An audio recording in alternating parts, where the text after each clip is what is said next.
World Trigger! It's back! So glad that it's here. The champ is here! So we have 2 chapters this week. Both are the equal amount of pages, like, combined. They're just one chapter of a monthly series. I don't know why he sets them up. It's weird. But this is World Trigger chapter 214. Damn, where's the title for this? Did you not include it? Whatever. Anyway, this is World Trigger chapter 214. Last we left off, here it is. It's so small, like almost 214, the away mission test part 12. Last we left off with World Trigger. They were about to start the battle phase, the battle simulation phase of the exam. And we got all the information that we had at the time was that the little module units that they'd be using, the little playable characters that they'd be using.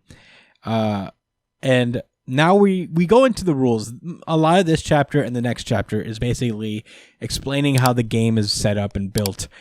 I'm gonna do my best to explain it, or like what's it called? Summarize TLDR. it.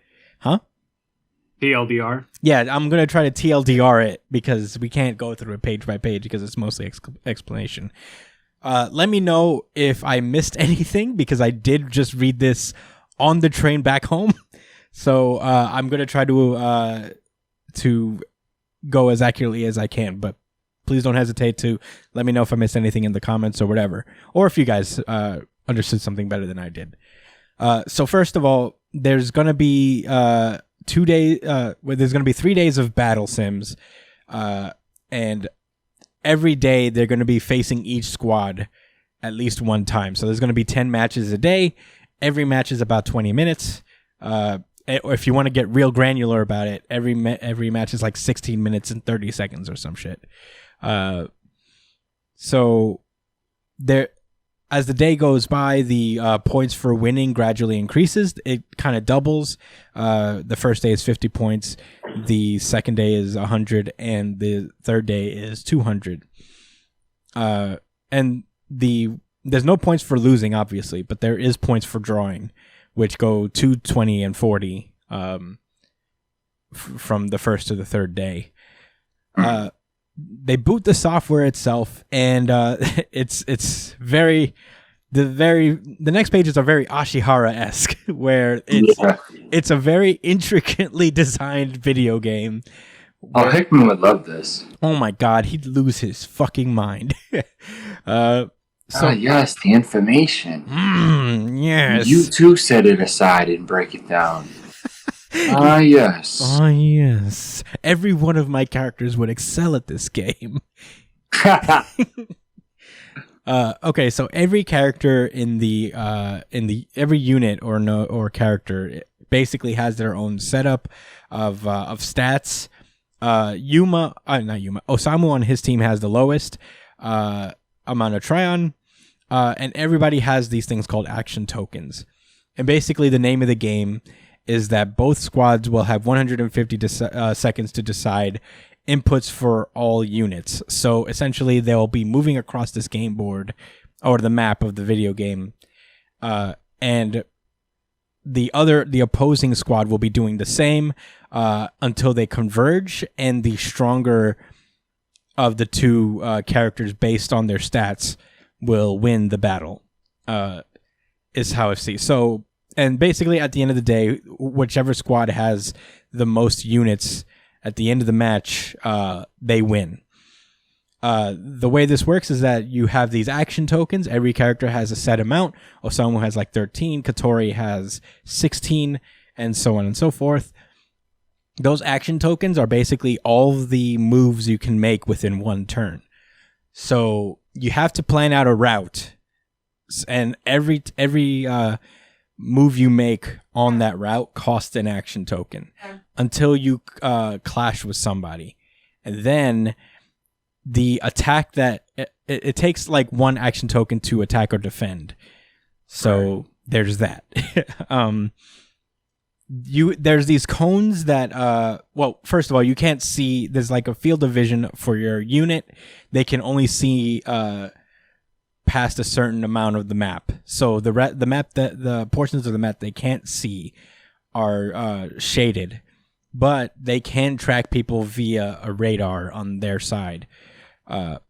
And bagworms, obviously, like in real life battle simulations, they're invisible in the game as well. The cones that each character has represents the range of their attacks.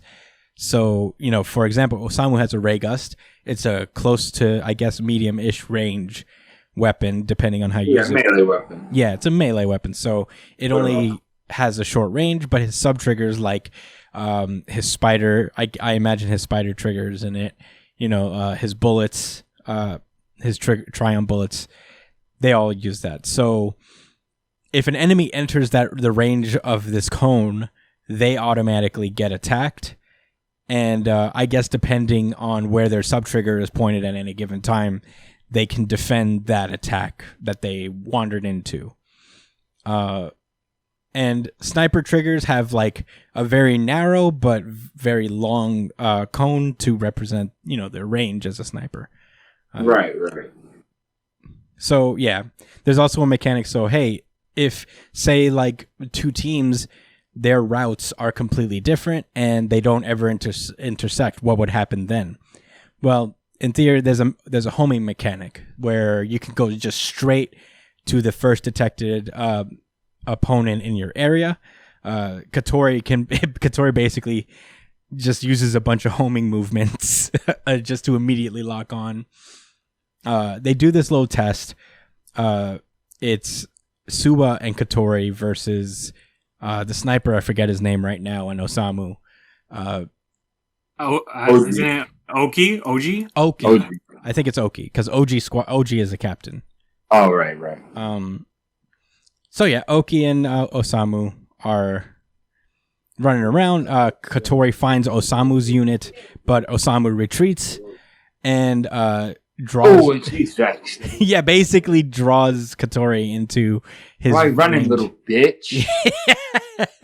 Oh man, that's got to be super frustrating. Why are you playing optimally? Yeah. Why are you doing that for? Stop running for my attacks. Let me hit you. Yeah. So basically after that, Suba takes care of Oki because he basically predicted he has a bagworm, so he doesn't actually show up on the radar. But Suba was able to basically guess where exactly he'd want to be. He imagined that like he'd go after Katori, and he just decided to find the most optimal shooting or range of fire place within Katori's area. So, that's basically the thinking behind it. So that's essentially the rules.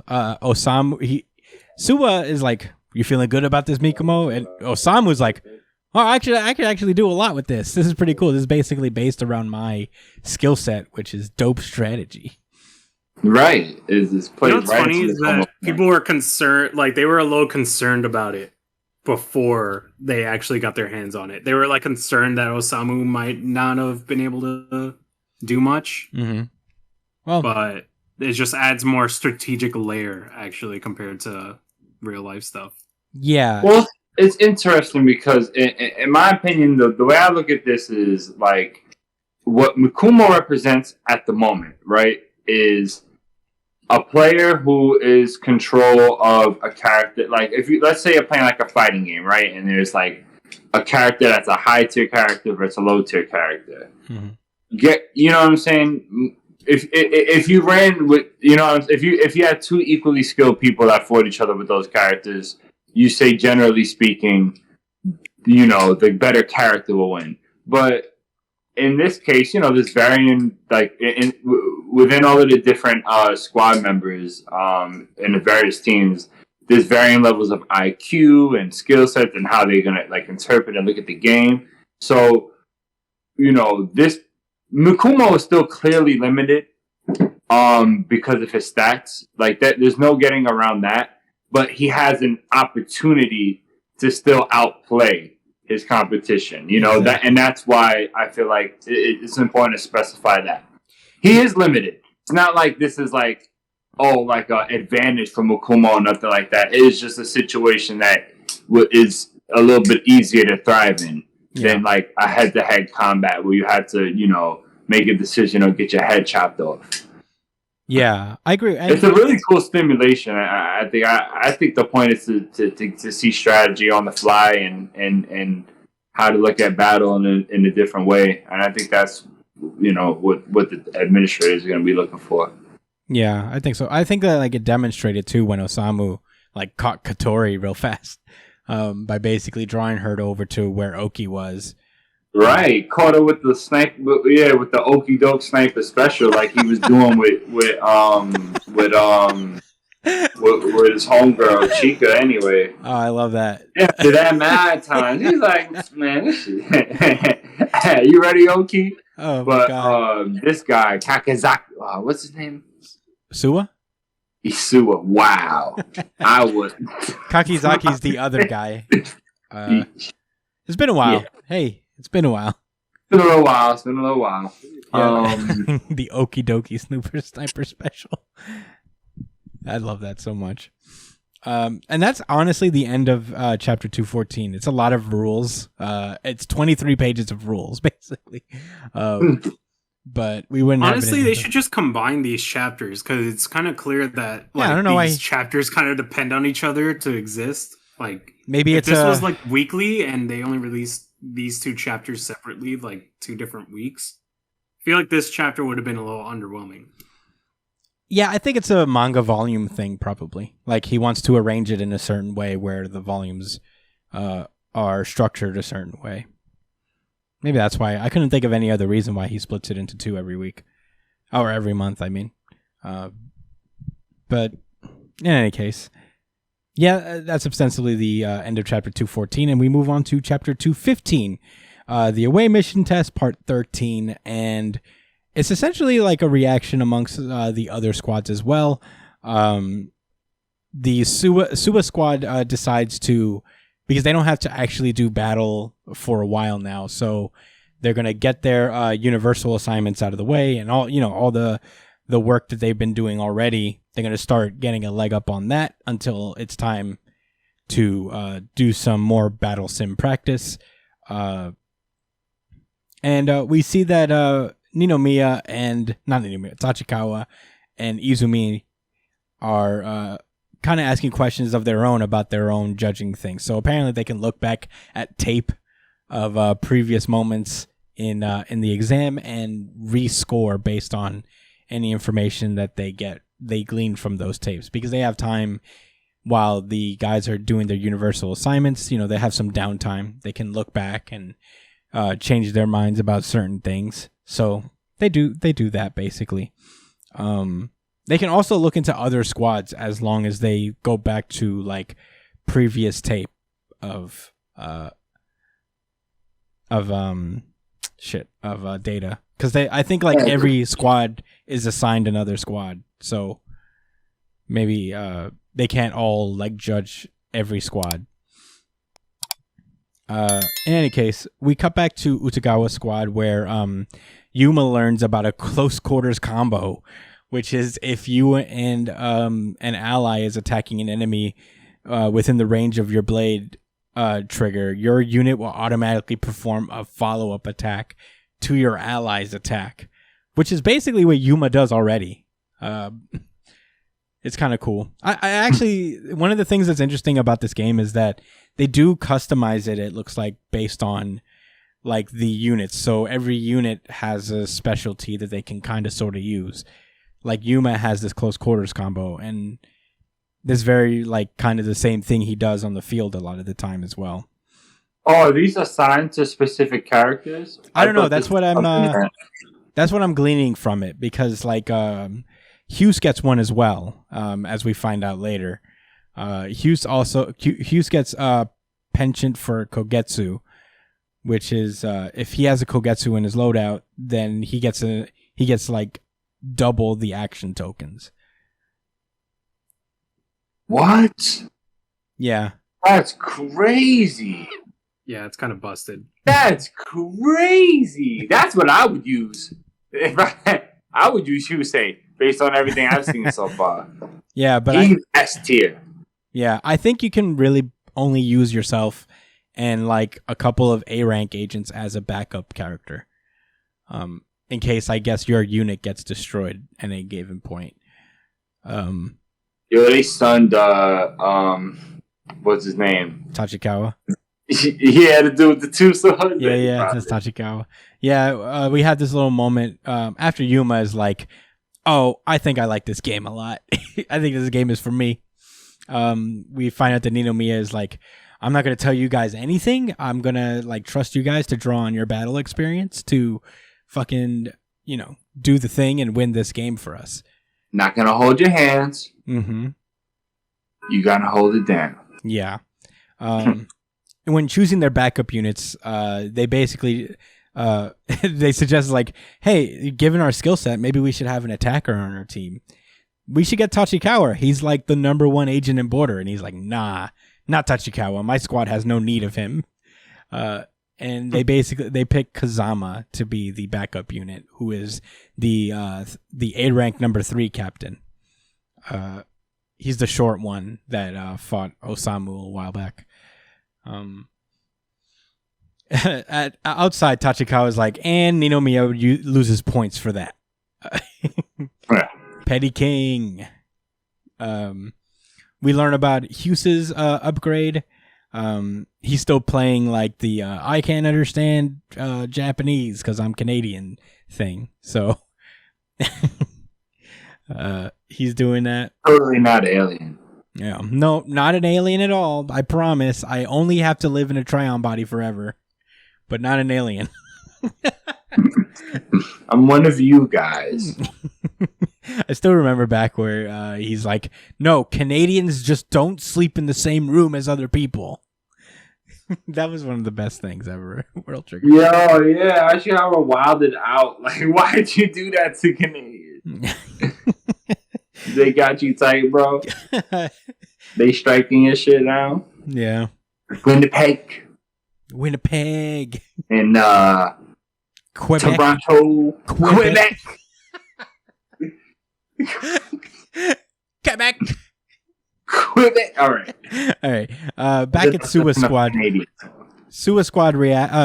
at Suwa Squad, Katori reacts to this game much like I do at Madden when I'm losing. He's just yelling at the screen, "What?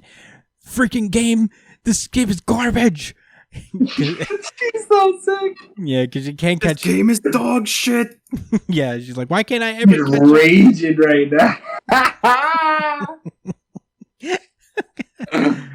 He's like, "Why can't I ever catch?" She just like making an excuse, like, "Oh no, it's just input delay. Oh, my controller's messed up. Oh, I wasn't using the character I use. All the usual. All the excuses I use for sure, 100% every time." You know what? I ain't gonna lie. Katora's low key starting to become like my favorite character. Yeah, she's great. I enjoy Katori. So she basically is complaining because she can never catch up to Osamu. And he's like, I would be able to destroy him in a regular match. And Sue is like, well, yeah, you have more action tokens, which means you would catch him eventually. But she's like, there's always something interfering and cramping my style. Yeah, well, it's not just a 1-on-1. Yeah. That's the point. Yeah, so basically the mechanic is that between every action that you really take in this game, there is kind of a waiting period in between. So if you want to go from running to attacking, you kind of have to wait and then until your next action reloads. And I think certain actions have a longer wait time than others. Meanwhile, Osamu just doesn't stop running.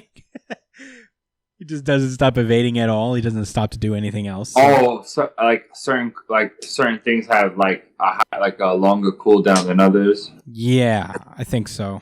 Or regardless, no matter what you do, you're gonna wait between different actions.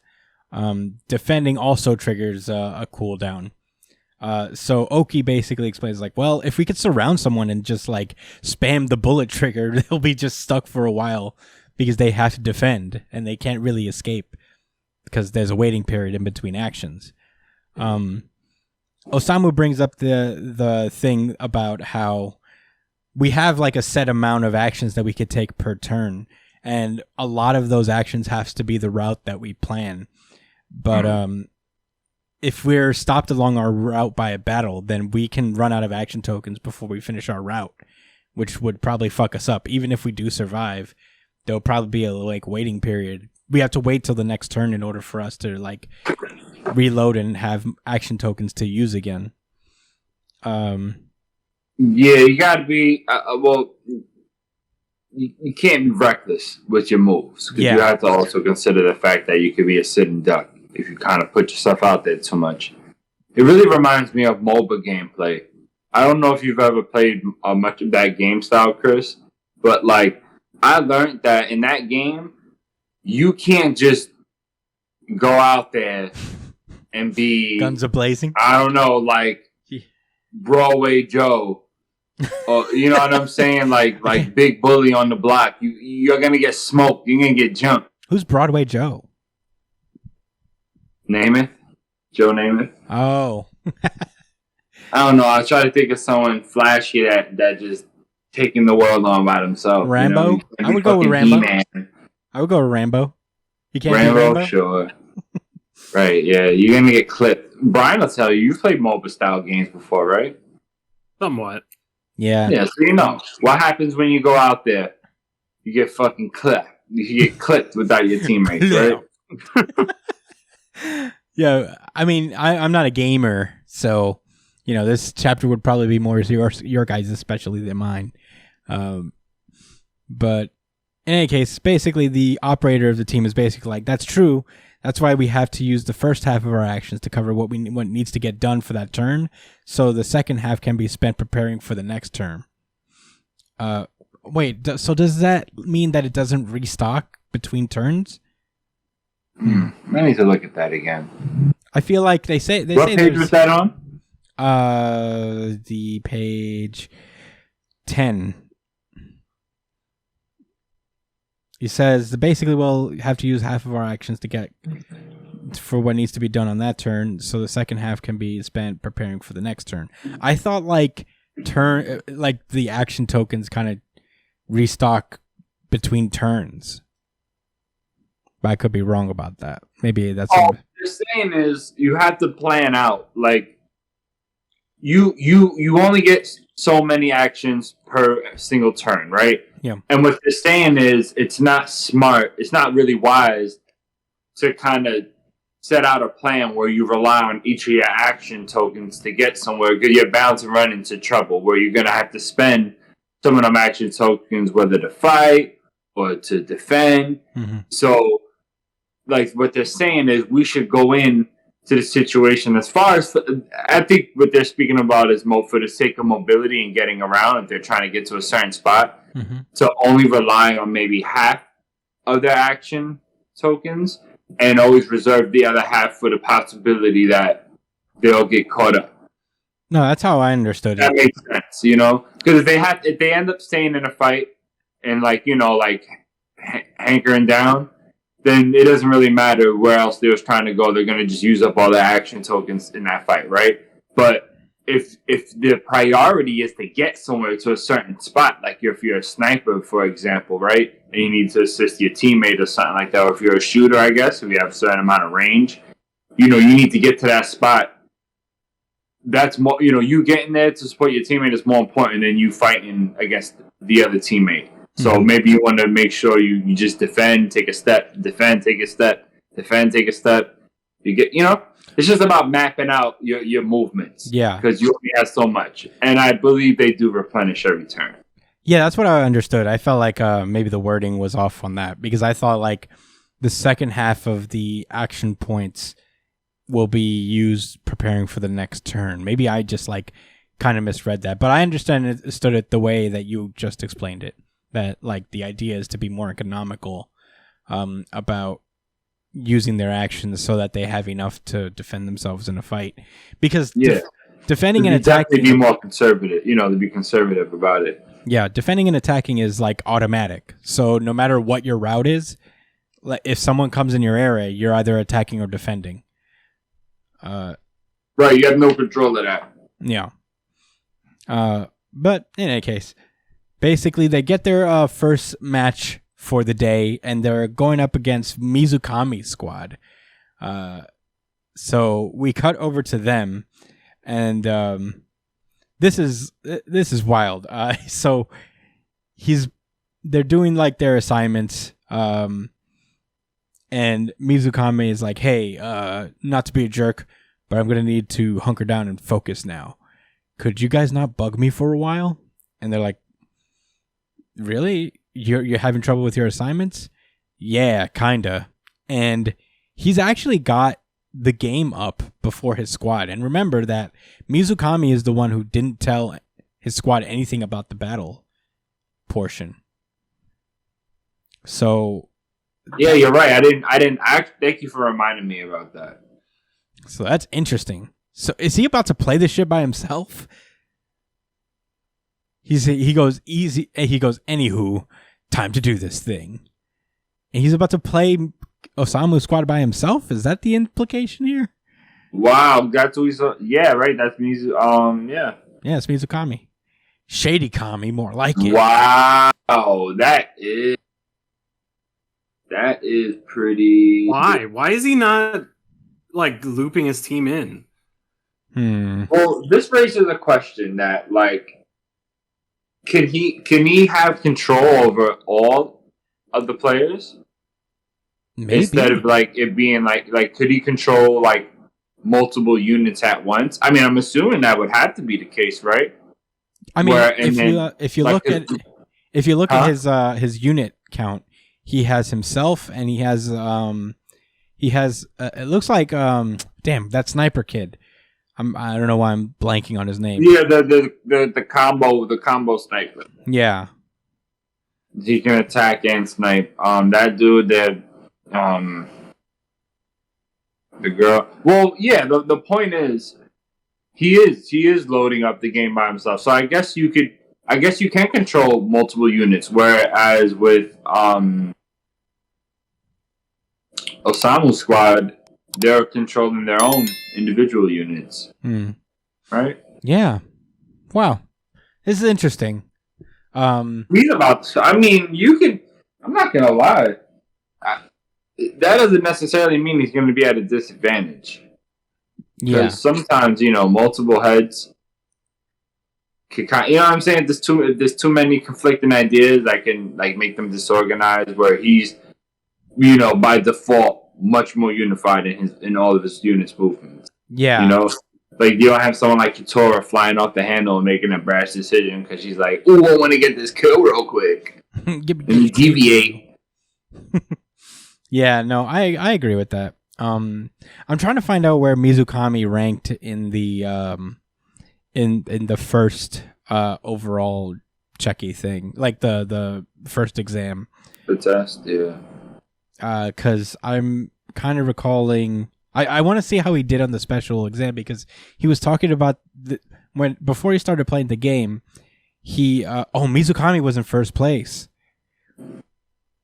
So I think what happened. Wow. I think what he's doing is not necessarily like a shady thing. I think he's playing the game by himself, so that the other squad members can do their assignments. And I guess he's probably like really like a really smart dude, so he could just like when the game's done, he can just like finish his assignments for the day, pretty much very quickly. That's how I'm seeing it. But that was the end of both chapters. Yeah, I mean, lots of rules, but I mean, this is World Trigger, dude. If you're not, man, I'm excited. Yeah. I'm glad he this is what he does. He gets the hard work out the way first, and then now it's time to go in. Now he doesn't have to do. Now he could spend that time instead of getting into the nitty gritty of the rules. Now they could get into like the witty plays that they're gonna make. Yeah, you know what I'm saying. He could spend more time on that. I'm cool with it. If anything, it's even more strategy. I do wish it was weekly, but yeah, what are you gonna do? I think it's even more strategical because it's a much more bare bones version of the B rank wars, where there's like it's even more restrictive. They don't have like necessarily the flexibility of their creativity with their powers or with their trigger sets. Yeah, it's so interesting, and I didn't think I would like it as much as I do, but I like that there's at least somewhat of a physical representation with their little chibi forms running around shooting each other. Awesome. Yeah. It's like a mini version of a rank war, honestly. Yeah. It's more of what we want, just in this, little package. Little different. Man, it's fire. Yeah. I'm gonna tell you this, man. I went into the situation thinking, yeah, this is really big for Osamu, and it is. I'm sure it is, but this is gonna be major for Katora. It's gonna force her to think about everything she's doing, where she really is more of like an instinctual, like, player, which at the end of the day is kind of lazy. You can only get so far based on instincts. There's plenty of people that have great instincts, but they, you gotta grind. You gotta think about the moves you're making. You gotta think about your opponent's movements. You gotta think a few steps ahead. She's gonna have to look into all of that, or she's gonna keep failing. Yeah, and for sure. Get into conflict with her teammates. I'm interested to see how that develops. Yeah, that's part of Katori's character arc, honestly. Like, even back when she fought Osamu the first time, it was about, like, kind of being open to, like, Rokudera's suggestions of how to handle the situation and being more, like, reliant on her team, not trying to solo dolo the whole thing. Yeah, I'm enjoying it a lot. Well, I mean, about the weekly thing, it is a shame, because World Trigger's so fucking good. It is so good, and it would be. I have to say. Oh, go ahead. What were you saying? No, I was just gonna gloat about it more. Go ahead. I was gonna say that I reread all of World Trigger recently, and I was enjoying this arc so much more when I could read it in succession. This arc is kinda not great to read as a monthly, let alone I don't think it would even be that great weekly, just because of how slow it is and how much, like, information dumping there is. Sometimes with the gap in time, you forget a lot from World Trigger. Like, I just read reread the entire series again recently, and I read this chapter and I found myself having to remember shit again. Yeah. Like, definitely names. And, like, yeah. You remember what characters are about. Like, you could think about what their battle abilities are, something they've done more than before you remember their name, And their character arcs, too. Like before I reread World Trigger, I was, like, wondering why they were focusing so much on Rokudera. And now, after rereading it, I remembered, oh, shit, right. He had this whole leadership thing going, like, this whole leadership arc. It makes sense that he's showing up here and getting a lot of screen time and shit. So, I don't know, man. World Trigger is amazing and everything. It's just, I feel like it's hard to really truly appreciate it monthly. Like, and I know it's it's probably out of his control and stuff, but monthly really does hurt this series a little bit. Yeah. I mean, it is like what are you going to do? The alternative is to never have it again. So right, and that was way too painful. The alternative for me is probably to, like, let a couple chapters build up and then binge read it. Never, because we share this with the audience. We could never do that. But, dude, I mean, let us know what you guys think about this chapter. I really enjoyed it. I'm so excited to actually see this battle. It might not be as slow as we think it'll be now that there's going to be a small battle component to it. I'm very excited to see what's coming for World. They're gonna get it shaken, man. What, December? Oh, dude, right? Because there's still, like, after this, there's still, like, special simulations. So this is probably going to be a bit of a long arc. I wouldn't be surprised if it takes a minute, but I wouldn't be super upset about it. Maybe it's 3 days, so if they do 2 chapters next month again, then, they could probably get through, like, the first and maybe into the second day in 2 chapters. Because it's not like it's full-fledged battles. So, it's basically... I don't see this section of the training going on for, more than 3 or 4 more issues. Yeah. As far as them being, like, like in this little fake environment. Yeah. Not just the situation they're about to be in now. Yeah. Also, I'm really looking forward to it. I think it's gonna be just like the rank was. Yeah. Also, they should make a mobile game out of this concept. Oh my god, I would play that shit, man. I feel like I'd annoy. I'd be a really good strategy. I would not use Osamu unless he has some type of sick ass ability. Well, his intelligence doesn't really factor into it, which is unfortunate. Unfort. But yeah, no, definitely. Please make this game. I'll play it and lose a lot and be frustrated, but it'll be fun. I'll pay my money for it. Yeah, I'll throw down. I'll buy in-game things. Yeah, whatever you want. I just want Ashihara to have a good life.